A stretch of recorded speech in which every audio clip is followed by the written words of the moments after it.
All right, welcome back. Today's topic, copy secrets from a messaging genius. Yes, I want to introduce you to Haley Slade. She truly is a messaging and marketing genius. She's the founder of Slade Copy House, which is a digital copywriting agency known for a psychological and scientific approach to marketing. Okay, now you all know me.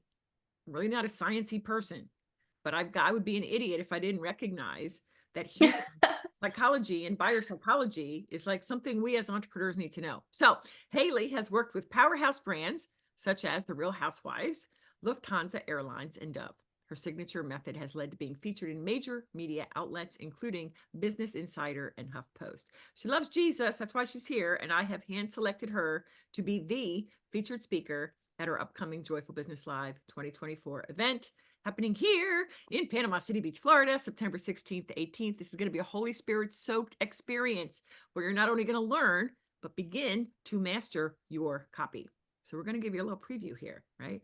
You're going to not only get amazing concepts, but we've structured this event to include implementation time, hot seat coaching time, networking and fellowship, plus free time to literally walk across the street, dip your little toes in the white quartz sand and the gorgeous blue-green water of the Gulf of Mexico. So judyweber.co/Judy, what is it?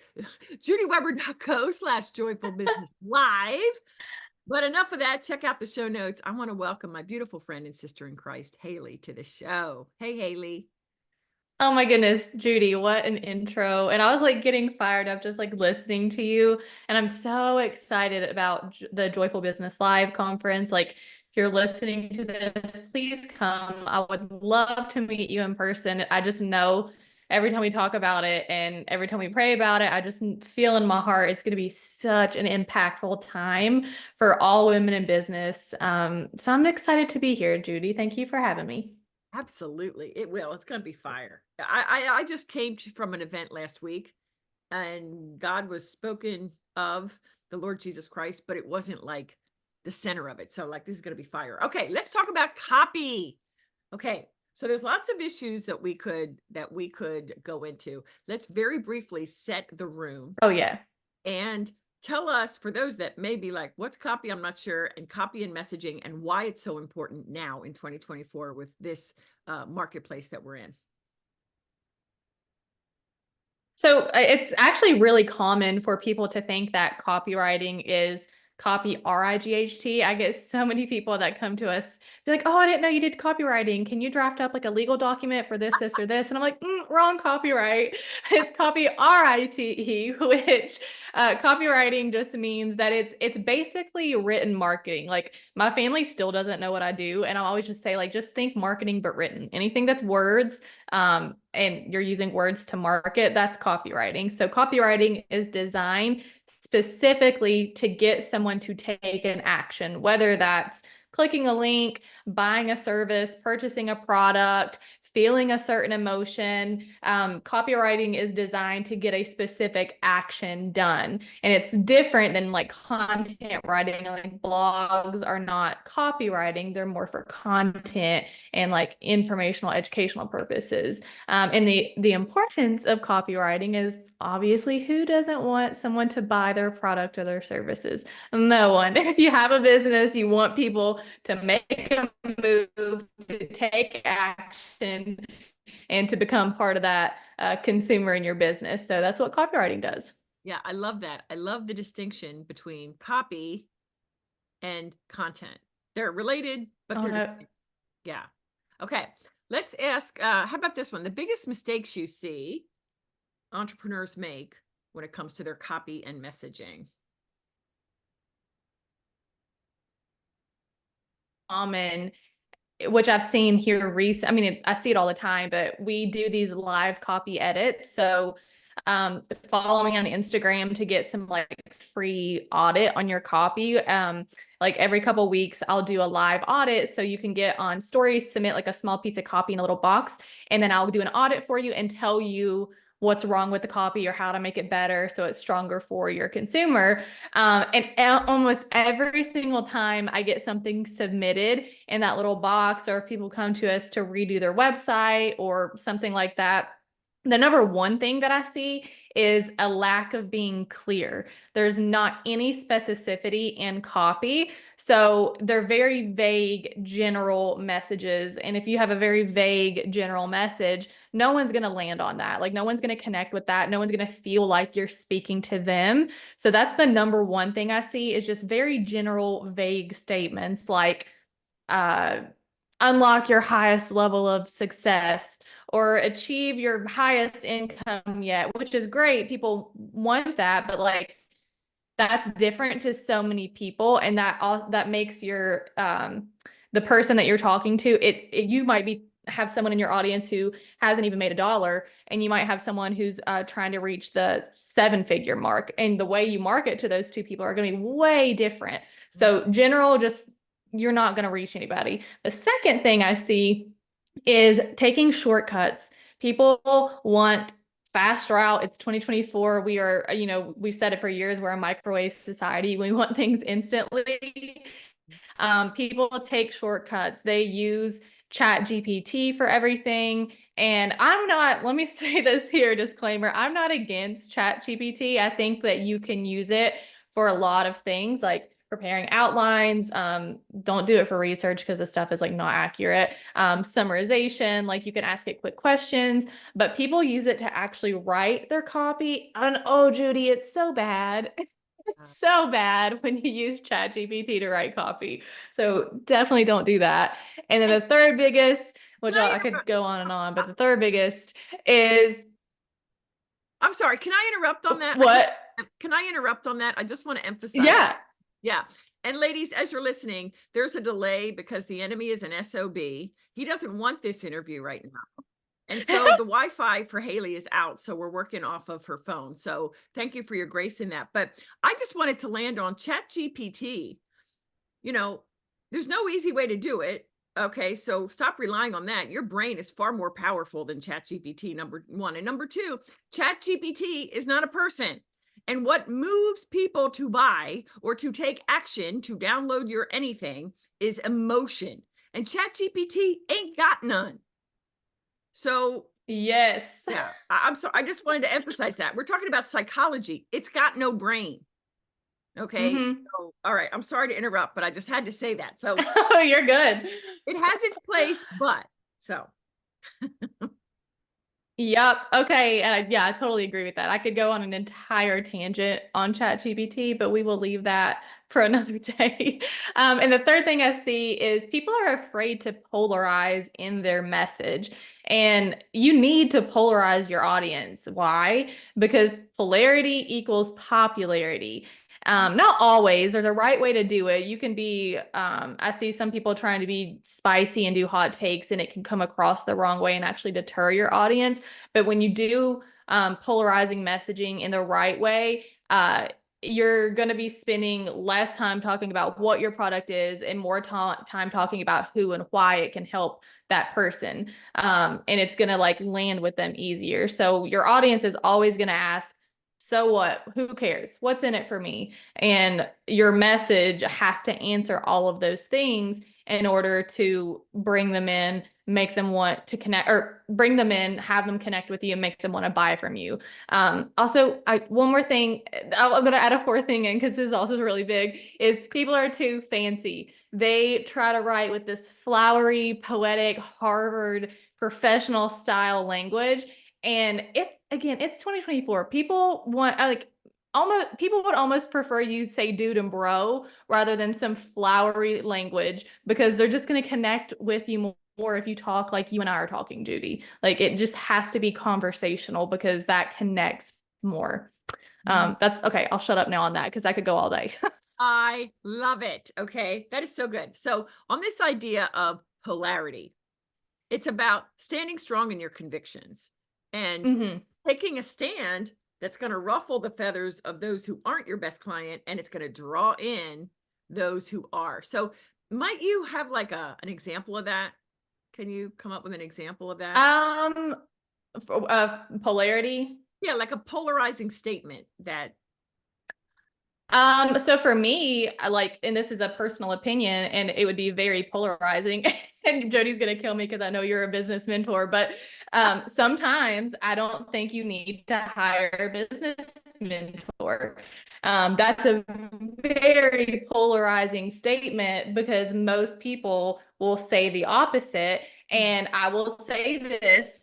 I am not saying do not hire a business mentor. That is absolutely not what I'm saying. There are 100% times that you need one. I wouldn't be where I am today without one. But I'm listening to what other people are telling us. And you know your business, you know your brain, you know your emotion, you know your heart, you know what you want better than anyone else. I don't care if you have Tony Robbins, whoever, the best Ew. mentor in the entire world. Yeah. I don't care if you have the best mentor in the entire world, you still know yourself and your heart and your desires more. And who knows that even more than you? God. So God first is your mentor, then a mentor. But sometimes like you just need to step back and like say, what do I want? What feels right to me? Because if I listened to all of, the space is so saturated with mentors and coaches telling you 100 different things in 100 different directions. And if I only listen to that, I would be confused as heck and not take another step on your own. I think that's when you hire a mentor, when you want to scale, when you want to do certain things, like that's when you do it, but you don't constantly need one. So I know that was like a long rant, but that's an example of like a polarizing message. And then when you explain that message, people will have a light bulb and be like, I get that. Okay, like I like her. Does that make sense? Yes, for sure. And I love that. And I couldn't agree more because look, as a business owner, ladies, hear me. The most powerful thing you got is your brain. And so building up your decision making, confidently doing so, that is when your success will happen. It's not, oh, Mm-hmm. wait, is it okay that Joe Blow says this and Jane Doe? Who cares? I mean, you've got to Mm-hmm. align. I do believe in the power of coaching. And like you said, you've already done it, but do not waver. Make a decision and go, no Mm-hmm. matter what Yep. anybody else says. So brava. Okay. How Yep. about this one? Can you help us, Haley? What are the steps that we need to take to develop a truly unique brand voice that reflects our mission? There's a lot of words in there, like even mission. Can we speak to the importance of having a mission, and then how do we develop Mm-hmm. that brand voice? Yeah. Well, your brand permeates everything that you do. Your brand determines the way you show up on social media, in your sales calls, at networking events, in your emails. Like literally, your brand determines everything about it's the foundation of everything you do. So your brand determines how you discuss pain points, how you solve problems for your clients, how you close new businesses and deals. And all of that starts with your mission. If you are not clear on what you even want to accomplish and what the heart of your business is, you're going to be confused from the get-go. So like step one is you have to be clear, crystal clear on your brand's mission. What are you trying to achieve? What's your ultimate goal? And what do you want people to feel? And this will be the foundation of your brand voice. That's your mission. Like, so for us, we want to make people feel good. We want to make people feel the joy of the Lord when they work with us. We want to make people laugh. Like humor is really important to us. We want to make an impact. We want to help people reach their goals. And we will always do it with the human first. I say that all the time. You are more than a paycheck to us. I will work with you as much as I possibly can because, copywriting can be expensive, but human first. Like that is our goal. That is our mission, is to help you and make you feel like we care about you more than your money. So that's an example that it goes deeper than that. We can't get into all of it on here, but first is like you have to be clear about your mission. Mhm. Then you think about the core values that drive your business. So these should be the guiding principles for how you communicate and interact with your audience. So again, for us, like we persevere. Humor is like a really big value. Integrity is huge for us. Honesty, like we might disagree with you. We have a lot of people that come in and they're like a little scared to let the reins go and they want like a certain thing done. And I'll always be honest with you and be like, I don't think that's the best for conversion. Here's why. And we'll educate you on why that might not be the best step. So figure out what values you have, and that will also help you develop your brand voice. Hmm. Then you're going to get to know your audience inside and out. And this is huge too. Like, you need the mission first, but if you don't know who your audience is, you don't know like who you're targeting, like your brand voice is just not going to be good, Judy. So ask yourself, who are they? What do they care about? What are the pain points and desires? And then you create like a detailed buyer persona based off of all of those things that can really help tailor your brand voice and resonate with them. Do you Mhm. want to say anything before I continue? I have a few more points on that. Um, no, go. That's good. Okay. Next, you want to pay attention to how your audience talks and interacts online. And we actually do this in like the copywriting process. So you might already have like a brand voice established, but if you haven't looked at how your audience talks, how they interact online, look at how they engage on social media, read comments and reviews that they've left. Try to understand their language and tone, because if you can incorporate what they say and how they say things into your copy, that is going to drive so much higher of a conversion rate than if you're just using language you think they want to use or how you talk. Because sometimes how you talk, how you think they talk or how you think they should talk is just not the same. So get in there, look at how they talk, and then incorporate that into your copy. And again, like, I'm sure you've heard this a million times, that try to have a voice that like stands out from other people in your industry. Like, be different, be quirky, be bold, be loud, have a personality. Like, don't use the same fluffy buzzwordy language. Like, say whatever the heck you want, as long as you know it's going to resonate with your audience. We always think we have to be so polished and professional and speak like other people in our industry because it's working for them, so we think it'll work for us, and it's just not always the case. Mhm. So don't be afraid of personality. If you guys look at our Instagram, like, Lord honey help us, we are full of nonsense, and it works. It works for us. Yes, you are so fun. And yes, ladies, you got to stop right now. Okay, check out the show notes, and you've got to follow Haley because it is so entertaining, and you learn so much. It's just so good. Okay, that was amazing. Are you done? Because I do have a follow-up. Yes, you're good. Okay, that right there is worth, like, I don't even know. That's worth like hundreds of thousands of dollars, if not millions. Okay, like go back and listen to everything that Haley just said, because there are nuances there that, depending on where you are in your maturity as a CEO, you're going to pull out the juice. Okay, Hmm. I want to land on this aspect that we talked about emotion, and then you mentioned Hmm. about how, with respect to your mission, how do we want our best clients in the audience, how do we want them to feel? Can you elaborate a little bit on that? Like, how do we, if we want them to feel impressed and safe, for example, like, how can we create feelings through words? Like, that may sound silly, but really, let's go real basic. Well, it's not. So, like, one of the most effective copywriting techniques is to use emotion.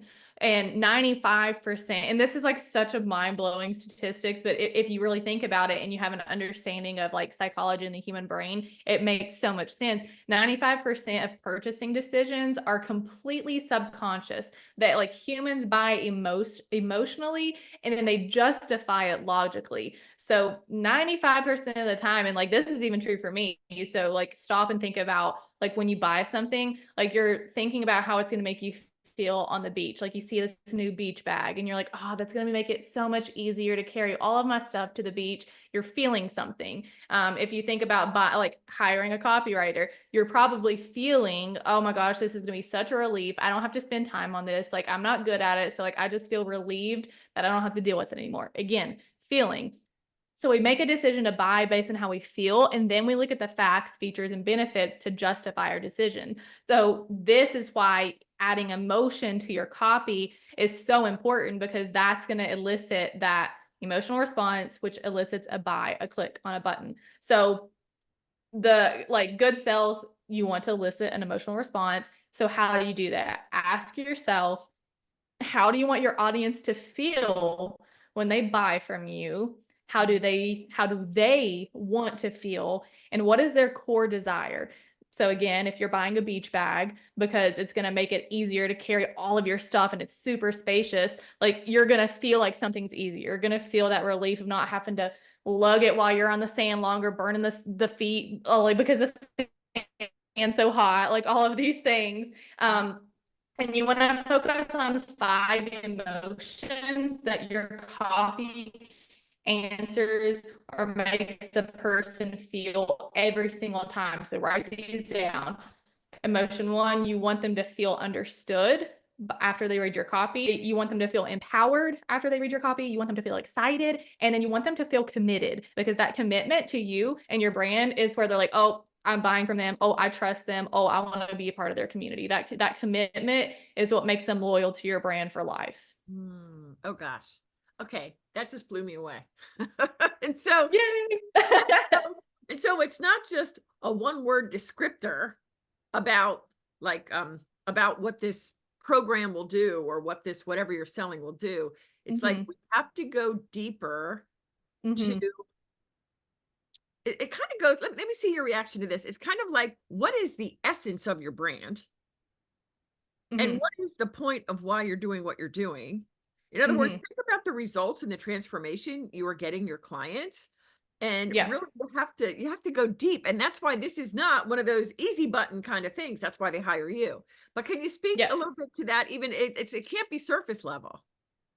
No, and like you want, if someone comes and reads a piece of copy, or let's use a website, for example, because most people go to websites to learn more, where people are always going to lurk on someone to learn more about them before they ever actually message or book. You're going to try to learn as much as you can about the brand. So, website, for example, your website should have them know exactly who you are, exactly what you do. It should make them feel some sort of way. And again, that depends on what your brand's value, mission, and who your audience is. It's going to be different for every brand. So after you define that emotion, your website should make them feel certain things, and then it should answer any questions and address any objections. So by the time they get off of your website, they should want to book with you or realize that you're not the right fit. Either Mm. way, because we don't want to work with people that aren't the right fit anyway. So they should make a decision like, these are my people or these aren't my people. And the way to do that is to make them feel like those emotions safe, understood. So like for our website example, for example, we actually had a discovery call with someone yesterday, and it was like a 10-minute call, and she booked with us because she said, yeah, I was on your website and it really just gave me all of the information. Like I felt like you knew exactly what I wanted. I felt like you guys knew what you were doing. Like I didn't really have any questions about the process or anything about it. And she booked. And it's because our website made them feel like we know exactly what they're doing. We use psychological statistics in there. We use humor that's not very stuffy. We made it very conversational. So it goes back to like all of those core things that you have to develop. And we could be on here for 8 hours diving into that. So Yeah, it's a process, but once you get that process down, like the conversion's there. So good. So good. Let's talk about tone for just a second. Okay. Like tone. What does it mean? You Okay. mentioned that earlier. Tone, and how do we find our tone? Like help us understand what that means. Yeah, so you might have a perfect like a finance business, they usually lean more towards professional tones. Like if they're like a huge corporation, most of those have like more professional, authoritative tones. You might have a playful, humorous tone, which is what we have. Like we're very playful, conversational, humorous. We joke, we're sarcastic. Like that works for our audience. You might have like a bold. I see so many coaches that have like that bold feminine energy that they're always talking about bad bee energy and like manifest the F out of things. And like, that's not my cup of tea, but it works for some people. That would never work for my audience because that's not what they're seeking. But it works for their audience. And that's the type of person they are targeting. So again, it goes back to like, if you are selling candles to moms that are 40 plus or something, you're going to want to go to Facebook groups, go to Instagram pages of other candle businesses, look at Amazon reviews, see how the moms over 40 are talking. What are they talking about? What words are they using? Then that's how you figure out your tone, is by assessing like what your audience is talking about, where they're hanging out, what they're doing. And it also comes down to personality. Like I'm not a serious person at all. Like I am not the person to be like buttoned up professional at all. And if you try to be something that you're just not, that God didn't make you to be, you're gonna like mess it up. So part of discovering your tone and your brand voice is like, how are you? How is your personality? Like, are you shy? You might have a more laid back, calm tone. Are you loud and blunt and bold like us? You might have a more playful, sarcastic, blunt tone. Are you just like really strong and bold and like confident? You might have more of that assertive tone. So part of it is your personality, because you cannot force your message or your brand into a box that it's not meant to be in, because it will not work. Does that Mm. make sense? Yeah, so good, so good. I just wanted to land on that because I know for me, before I understood tone, I'm like, what does that mean? I was a music major. I'm like, Mhm. la. If it's not la, Yeah, yeah, la, yeah. I don't know what that means. Now I got it. Okay. So how about the last thing we talk about briefly is SEO, incorporating Okay. SEO in our copy. Yes. You should do it. And I will say it's very not difficult, but difficult if you try to do SEO on your own, because like it's a whole nother beast. You To make it easier on you, I would just hire an SEO specialist. But if you are hiring someone to do a sales page or a website, and even social media captions have search engine optimization in it, like they look for keywords even on Instagram. You need to have SEO in your copy, because like what's the point of having any type of content, any type of website, any type of sales page if no one sees it? Like SEO helps your content get found by search engines like Google. So the higher your content ranks, the more visible it becomes, which then means more people see your stuff, which then leads to more leads and then more purchases. It increases your traffic. You get more organic traffic to your stuff when you have SEO incorporated into your copy, which means you have more people coming to your page yet again. And then it makes you relevant. So, and I think that's one of the things that people don't understand about SEO is when you incorporate SEO, you're also focusing on what people are actually searching for. So if you do SEO right, this means that your content is more likely to meet the needs and the interests of your audience, because the strategy there is, the SEO strategy is that you are only writing about what people are actually searching for. And that's constantly changing. So you're constantly making updates to your content and things like that. But like good SEO and good strategy only puts out content that people are actively currently searching for. And then again, boom, more traffic, more sales. How could you not want to do that? Yeah. So what's this first step for someone listening? It's like, I keep hearing about SEO, but I didn't think I Mm-hmm. had time for it, but obviously it's important. What are the first steps or two of doing that? Honestly, if you, I would just talk to an SEO specialist as a first step. Just do a discovery call.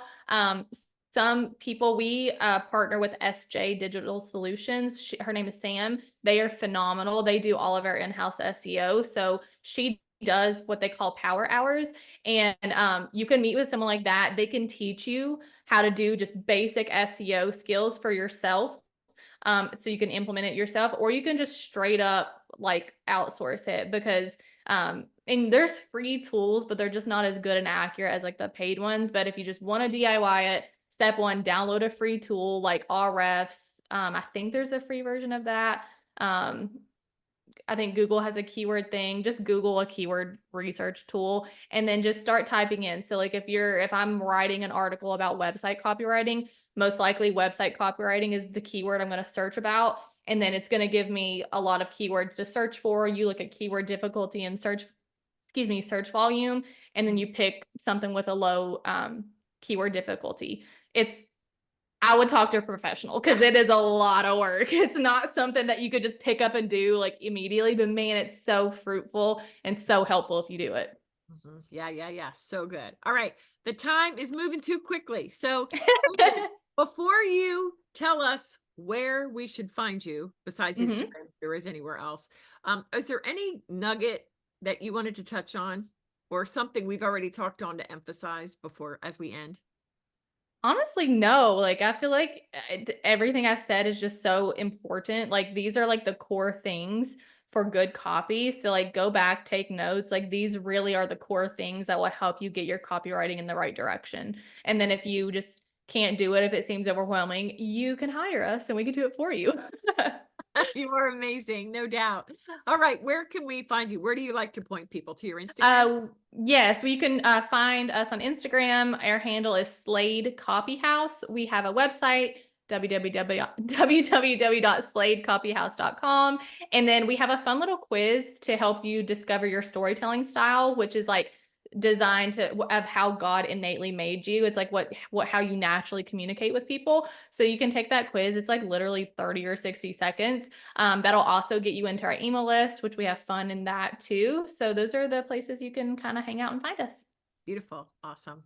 Thank you so much, Haley. This was a power pack video. Yes. I really appreciate that. Thank you, Judy. It was a pleasure.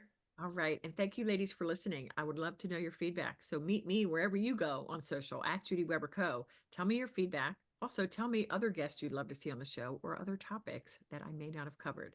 Until next time, take good care. God bless.